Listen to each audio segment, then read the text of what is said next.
Hello students, I welcome you all once again. In the previous class we have learned isomerism in complex compounds, which is of two types, structural and stereoisomerism. Okay, so and also we have learned about the first type, that is structural isomerism, which is of five types: polymerization, ionization, hydrate, linkage and coordination, which we have learned about all these five types in detail. Okay, in this class we will be learning about the second type, that is stereo, which is also called as space isomerism. Okay students, the second type under isomerism in complex compounds, stereo or space isomerism. Okay, now this stereo isomerism is again classified into two types in complex compounds. What are those two types? Geometrical isomerism and optical isomerism. Okay, of these two types we will be learning about the first type, that is geometrical isomerism, which is also called as cis-trans isomerism. Okay, now what is geometrical isomerism? It is the isomerism in which the isomers differ in the spatial arrangement of ligands around the central metal ion. What is it, students? Geometrical isomerism is the isomerism in which the isomers differ in the spatial arrangement of ligands around the central metal ion. That means arrangement of ligands around central metal ion in space. Okay, so in that arrangement there will be difference, and such isomers are called as geometrical isomers, and the phenomenon is said to be geometrical isomerism. Okay, so once again I am reading the definition out for you. The isomers which differ in the spatial arrangement of ligands around the central metal atom or ion are called as geometrical isomers. Okay, and the phenomenon is called as geometrical isomerism. Okay students, clear? Now in this isomerism we can always find two isomers.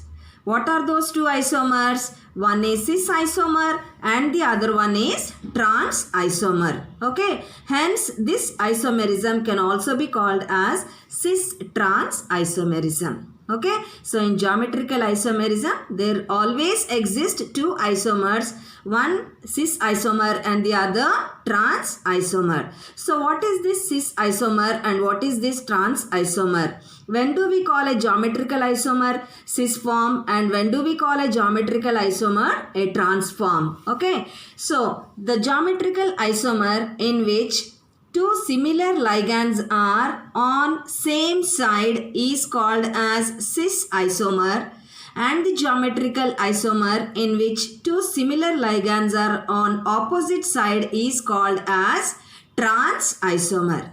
Okay, once again students, if the two similar ligands in the geometrical isomer lie on the same side, then it is called as cis isomer, and if the two similar ligands in the geometrical isomer lie on the opposite side, it is called as trans isomer. I will show you the representation of this. So look here, if the two ligands are on same side, there are two ligands here, A and B. Look here, so A and B. So the two ligands or the similar ligands are on the same side, we call it as cis isomer. And if they are on opposite sides, look here, A, B and B. So then we call it as trans isomer. Clear students? So therefore we call geometrical isomerism also as cis-trans isomerism. Clear students? Okay, now let us see the examples for this. Example number 1, complexes of coordination number 4.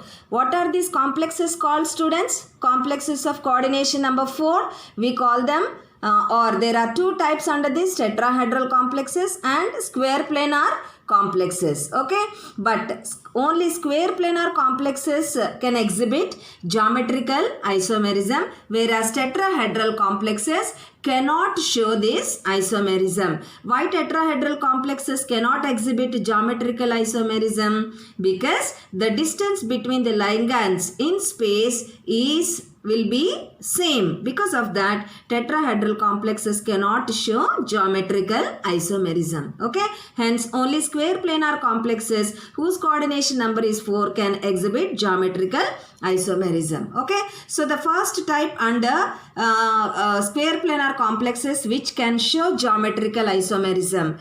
So we represent this as Ma2, B2. M is the central metal and A and B are the ligands. Okay, so example under Ma2, B2 we have taken Cu is the central metal, A2, Cl2, B2 and H3, two types of ligands.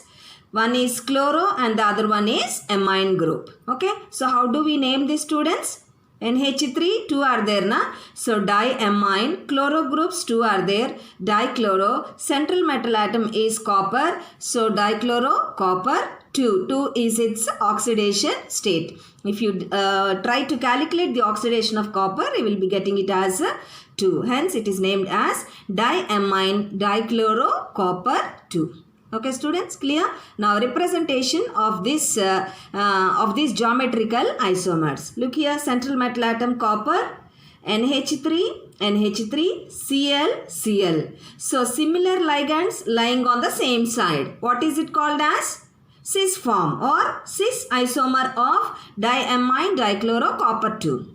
Coming to the next form, Cu, central metal, Cl and H3, Cl and H3. So similar ligands are not on the same side now. Okay, so they are on the opposite sides and such isomer or such form is called as transform. So this is the transform of diamine dichloro copper 2.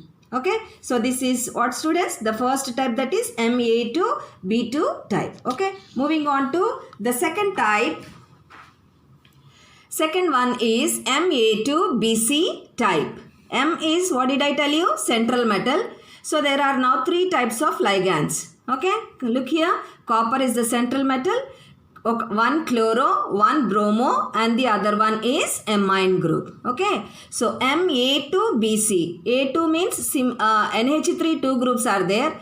Cl and Br. So how do we name it? We name it as diamine bromo chloro copper 2. So why we did not name it as chloro bromo diamine copper? So we have learned in the nomenclature that when there are different ligands, we should follow alphabetical order. So amine A, bromo B, chloro C. I hope you remember this. Okay. So diamine, bromo, chloro, copper 2. So this is under which type students? Ma2BC type. Okay. Now let us see the representation. Central metal, copper, Cl, Br, NH3, NH3. So similar ligands on the same side. It is the cis form of diamine, bromo, chloro, copper 2. Next, second form.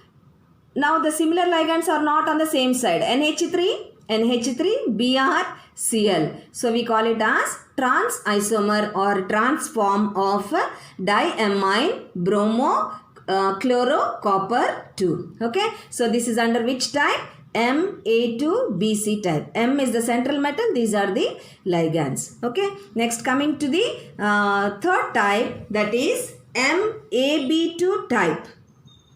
That means it is a bidentate ligand. For example, here we have taken diglycinato copper 2. So its formula CuGly twice. Okay, so what is it called as students? Gly is the bidentate ligand. So how many are there? 2 are there, and hence we call it as diglycinato copper 2. So look here, the cis and trans forms of this complex. Cu, central metal, NH2 glycinato structure. Do you remember?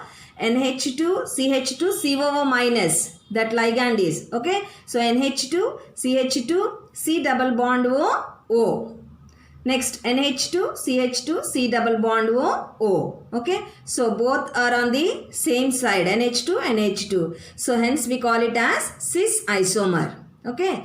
Next, coming to the transform, copper, central metal and NH2, CH2, C double bond O, O. But here it started here, NH2, CH2, C double bond O, O. Okay. So, opposite sides, hence we call it as transform or trans isomer of glycinato copper 2. Okay. So, these are all the examples under complexes of coordination number 4, and that too underline only square planar complexes can show this geometrical isomerism. Okay students, clear? So this is the first type of examples under geometrical isomerism. Okay, so learn carefully and practice carefully. Thank you.